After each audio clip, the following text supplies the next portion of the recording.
पिछले कुछ दिनों में दिल्ली समेत उत्तर भारत के कई इलाकों में मौसम ठीक रहा। लोगों को शीतलहर और कड़ाके की ठंड से थोड़ी राहत मिली, लेकिन इस सप्ताह ठिठुरन थोड़ी बढ़ी है। अब शीतलहर को लेकर भारतीय मौसम विभाग ने सोमवार को नया अपडेट दिया है। मौसम विभाग ने कहा कि शीतलहर की स्थिति 19 जनवरी से कम होने की संभावना है, क्योंकि दो पश्चिमी विक्षोभ के तेजी से पश्चिमी हिमालयी क्षेत्र को प्रभावित करने की संभावना है। IMD के अनुसार पहला पश्चिमी विक्षोभ 18 जनवरी की रात से पश्चिमी हिमालयी क्षेत्र को प्रभावित कर सकता है और दूसरा पश्चिमी विक्षोभ 20 जनवरी को रात से प्रभावित हो सकता है। इस कारण उत्तर पश्चिमी भारत से चल रही शीतलहर के गुरुवार से कम होने की संभावना है, लेकिन इससे पहले मंगलवार सुबह तक उत्तर पश्चिम भारत के कई हिस्सों में न्यूनतम तापमान में लगभग 2 डिग्री सेल्सियस की गिरावट आने की संभावना है। प्रतापगढ़ और फिरोजाबाद जैसे छोटे जिले हर साल लगभग 5000 बड़ी सर्जरी कर रहे हैं, जो मुख्यमंत्री योगी आदित्यनाथ के one district one medical college योजना की सफलता को दर्शाता है। वहीं हरदोई में जहां पहले हर साल 5000 मरीजों की मेजर सर्जरी की जाती थी, वहीं वर्तमान में 5000 से अधिक मरीजों की मेजर सर्जरी की जा रही है। नई दिल्ली में आतंकियों की गिरफ्तारी के बाद अयोध्या में अलर्ट जारी किया गया। नगर में सघन चेकिंग अभियान चलाया जा रहा है। आधार कार्ड देखने के बाद ही उन्हें प्रवेश दिया जा रहा है। दरोगा सीधी भर्ती धांधली मामले में बड़ी कार्रवाई हुई है। 8 अक्टूबर 2022 को विजिलेंस अल्तुर्वानी सेक्टर में मामले में मुकदमा दर्ज हुआ था। वहीं मुकदमे में कुल 12 आरोपी है। ADG कानून व्यवस्था ने बताया कि प्रारंभिक जाँच रिपोर्ट मिली है, जिसके बाद 20 दरोगा को सस्पेंड किया गया है।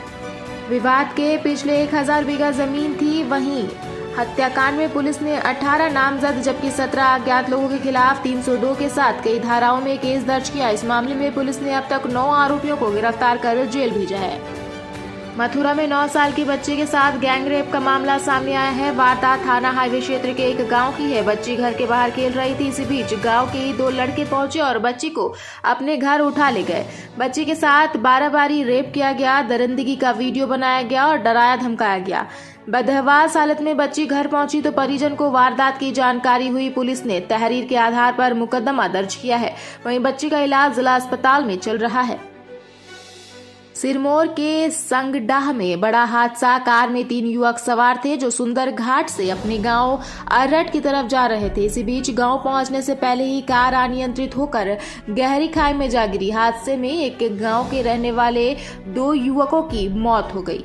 लुधियाना में शादी से लौट रहे परिवार की कार खड़े ट्रक से टकराई। यमुनानगर के लालद्वारा निवासी शशि लुधियाना के मच्छीवाड़ा में अपनी बहन के घर भांजी की शादी से शिरकत करने गई थी। वहीं सोमवार सुबह उसे विदा करने के बाद परिवार अर्टिका गाड़ी से अपने घर यमुनानगर लौट रहा था। इसी दौरान हादसा हो गया। सिरोही जिले के अनादरा थाना इलाके के सियाकारा गांव में 1 जनवरी को 40 साल की सास और 27 वर्षीय दामाद फरार हो गए थे। ससुर ने आरोपी दामाद के खिलाफ थाने में केस दर्ज कराया था, जिसके बाद पुलिस उसकी तलाशी कर रही थी। अब लोगों की मदद से पुलिस के गिरफ्त में है।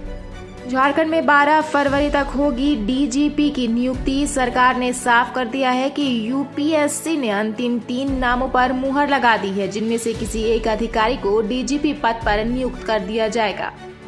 अमेरिका में इन दिनों प्राकृतिक आपदा से घिरा हुआ है अमेरिका। वहीं बर्फीले चक्रवात तूफान के बाद अब बाढ़ और बारिश ने तबाही मचा रखी है। अब तक 20 से ज्यादा लोगों की मौत हो चुकी है। बाढ़, बारिश और तूफान का ये असर अमेरिकी राज्य कैलिफोर्निया में देखने को मिल रहा है। अब तक प्रभावित इलाकों में से 70,000 से ज्यादा लोगों को सुरक्षा स्थान पर पहुंचाया गया है। हालात इतने खराब हो चुके हैं कि राष्ट्रपति बाइडेन ने इसे आपदा घोषित कर दिया है। शुभमन गिल ने अब तक भारत के लिए 18 वनडे मैच खेले हैं और अब तक का 894 रन बना चुके हैं। शुभमन भारत के लिए शुरुआती 20 वनडे में सबसे ज्यादा रन बनाने वाले बल्लेबाज बन गए। बिग बॉस के घर में इन दिनों लगातार ट्वीट्स देखने को मिल रहा है। हाल ही में इस शो में अब्दू रोजिक ने बाहर निकलने का फैसला लिया था, क्योंकि उनके पहले से ही कई कमिटमेंट्स थे। घर से बाहर निकलते ही अब्दू रोजिक ने बिग बॉस से जुड़ी कई चीजों पर खुलकर बात की। एक इंटरव्यू के दौरान अब्दू ने बिग बॉस के घर में अपने अनुभव साझा किए। साथ ही उन्होंने साजिद खान के बारे में भी बात की।